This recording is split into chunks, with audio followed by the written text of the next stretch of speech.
contacted by Webson Gill with a question if I wanted to review one of their pens, and they sent me 2 pens, including this one, which is their Prestige edition. Oak barrel, which is really quite nice if you like wooden pens, and there's some brass parts. Interesting pen. So I'm going to cover the parts of the pen. I'll do a writing sample and I'll tell you what I like about it and what I don't like about it. Let's get started.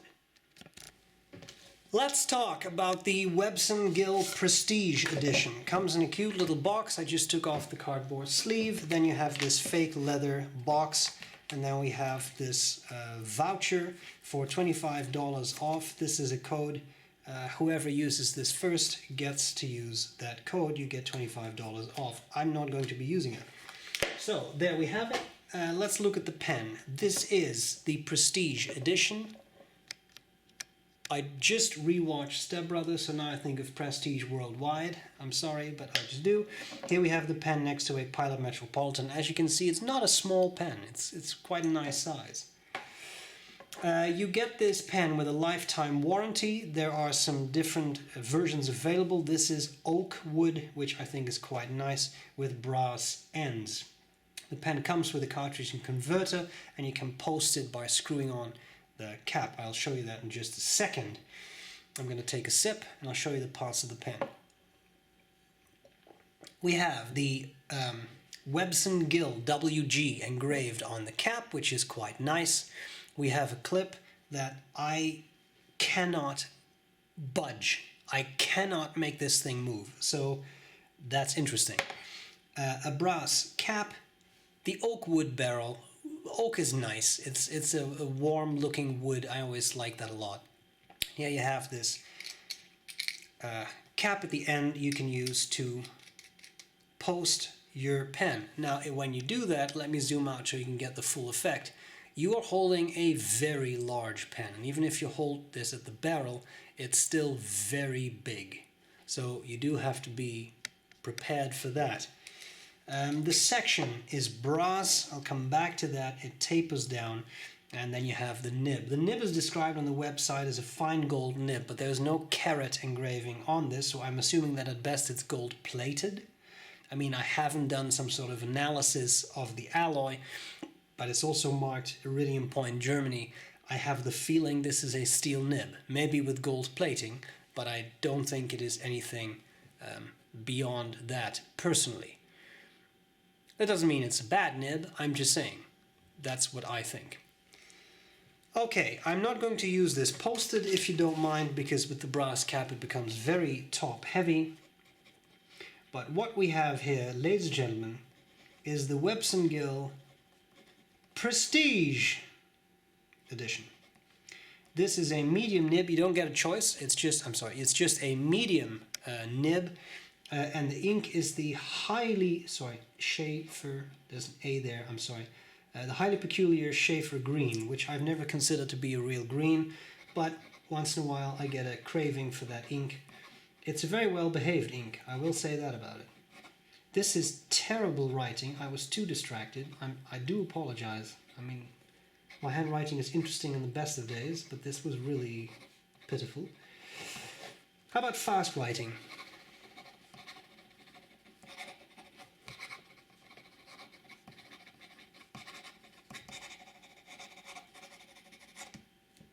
Keeps up very well. And it's a pretty smooth writer. Compared to the other Webson Gill pen I was sent, this one reviewed in another video, this nib is definitely smoother. As you can see, it's really quite wet too. Definitely a round nib, no natural line variation. You can maybe squeeze some out, but these are pretty stiff nibs, and in no way are they advertised as being flex nibs, so be very, very careful. For my friends who enjoy such a thing, reverse writing is possible. On this particular nib it is actually really quite smooth, and the pen keeps going, so you can take it from a medium to a fine, which might be useful for some people. Okay. It's a fun pen. Let's talk about what I like about it and what I don't like about it. What do I like and what do I not like about the Webson Gill Prestige edition? There are 2 things that I really like. I like oak wood. My godmother lives in Austria, and where she lives, a lot of oak wood is used. She had an oak wood kitchen, and this reminds me of that. It's very nice. It looks to me very classy. And combined with the brass, that just makes that even more pronounced. And I really like that combination. It looks to me like a refined pen, so I like that. Second thing I will say is it's a very nice writer. The nib is very smooth, smoother than the other Webson Gill pen that I got. And it just looks nice. I mean, there is again, a spring-loaded, it seems, well, no, not spring-loaded, it's the clip, I can barely get that thing to budge, so I don't really like that. But what about other things that I don't particularly like? The nib is described on the website as 1mm. I don't necessarily think it is 1mm. It feels finer to me. 1mm would always be an italic, and this is that's very wide. This is not that. It's also described as a gold nib. I don't think it's a solid gold nib because there's absolutely no markers on this nib to suggest that it's gold, except for Iridium Point Germany, but that has nothing to do with gold. So I think what was meant is it's a gold colored nib, which is also nice, but it's not the same as a solid gold nib, obviously. So some clarification there might be useful. There is, as I pointed out in the other review of the other Webson Gill, there is a Chinese converter. I've seen these on a lot of Chinese pens. Does that mean this pen is made in China? That is possible, but I don't know. It is not specified that I could find where these pens are made. I want to be very clear on that. It's not specified, so I don't know. The brass, as I said in the other review as well, rubs off a bit on your fingers. So when you write with this for a while, your fingers will smell like brass a bit.